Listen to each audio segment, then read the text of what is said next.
Hi, my name is Marshall Lubin. I've just written a new book, From Boys to Men, An Adventure in Paradise.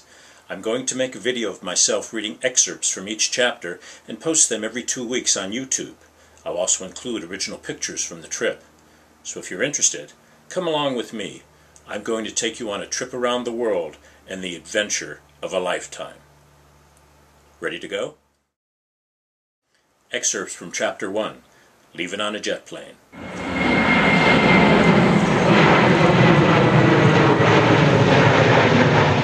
Our emancipation was the greatest gift completing high school could have bestowed on us that effervescent June afternoon. Years of state-mandated education had come to an end. We were about to slip the restrictive shackles of parental guidance, leave behind the cumbersome rules of home, the fetters of citified adolescence, and head into a summer of shameless bliss. It was a warm, sunny day in mid-June, the year 1964. At 11:15 in the morning, the four of us met at Pan American Airways terminal at Los Angeles' International Airport, chauffeured to our destination by the folks. None of us had ever been away from home for more than 2 weeks, but now we were about to embark on a summer surfing safari to the Hawaiian Islands, the first step in search of the island's big waves. Unfortunately, the island's big waves usually arrive during the winter months, driven to the small Pacific islands by distant storms that have their origins in the Gulf of Alaska. Well, let's not spoil the boys' adventure before they get to the boarding gate.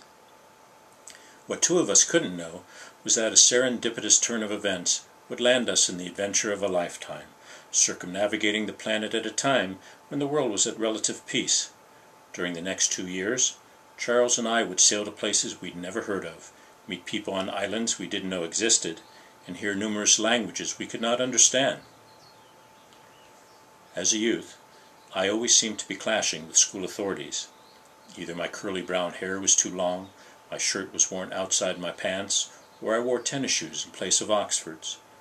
They didn't complain about my deep-set eyes that changed color with my clothes, or that I was a gangly kid. With the reaction I received from those in charge, it appeared that the school authorities were interested in most things about me, except my education. Surfing became my escape. I could jump on my board, paddle out into the waves, and bond with nature. No authorities, no senseless rules, only the swells that allowed me to express myself in unlimited fashion, slashing, cutting, riding high and low while my soul melded with my surfboard, then the waves. The ocean whispers its song. The porpoise that swim near shore communicate their message. Either you do it right, or you swim. Hair length, shirt tails, styles, colors, nationality were all superfluous. The water was cool, clear, blissful. For me, it became my secret hideout in the volcano, the place where I could seek refuge when others felt a need to harass, belittle, or demean me. Arriving in Hawaii, we found a 1947 Pontiac sitting in the back of a used car lot. Surprised that we were interested in what the salesman viewed as an inveterate junker, we purchased the beast for $75. Hey, it was the 60s. We had fallen in love. The Pontiac displayed a perverse beauty that we totally embraced. It had an oxidized gray exterior, bare tires, tired, gray, worn Naugahyde upholstery, not so delicately covered the bench seats, a 3-speed manual transmission that couldn't get rubber in any gear to save its life, sat coupled to the 6-cylinder flathead engine. To add to its contrarian beauty, the body panel was missing from the right side. In front, where you would expect to find a grille, was an open space exposing the radiator to view. Superior cooling, we surmised. The opening gave the Pontiac a distinct look of disrepair, the perfect summer surf buggy. At the beach, it was a time that adolescents were morphing into young adults. Both male and female eyes made inquiring tours as sunbathers lounged.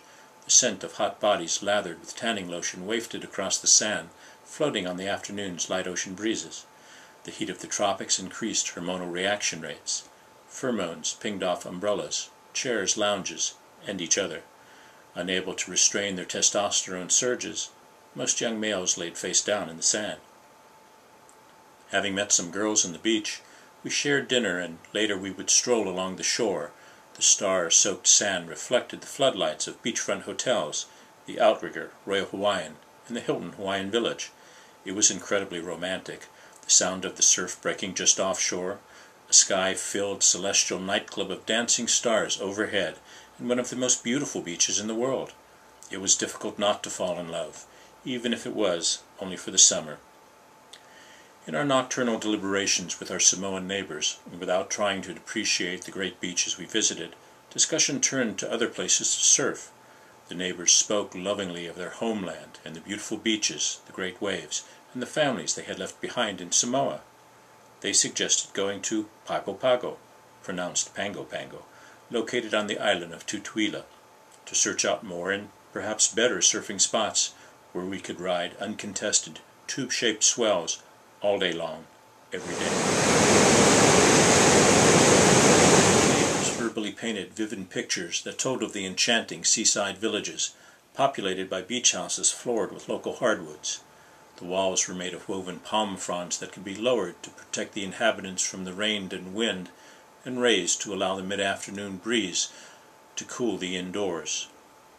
Food was procured by fishing with a net near shore or from a boat during the day. At night they slept on hand-woven mats piled high to insulate a warm body from the cool, firm floor. Only a cotton sheet was needed to ward off the light dew of morning and warm a sleeping soul.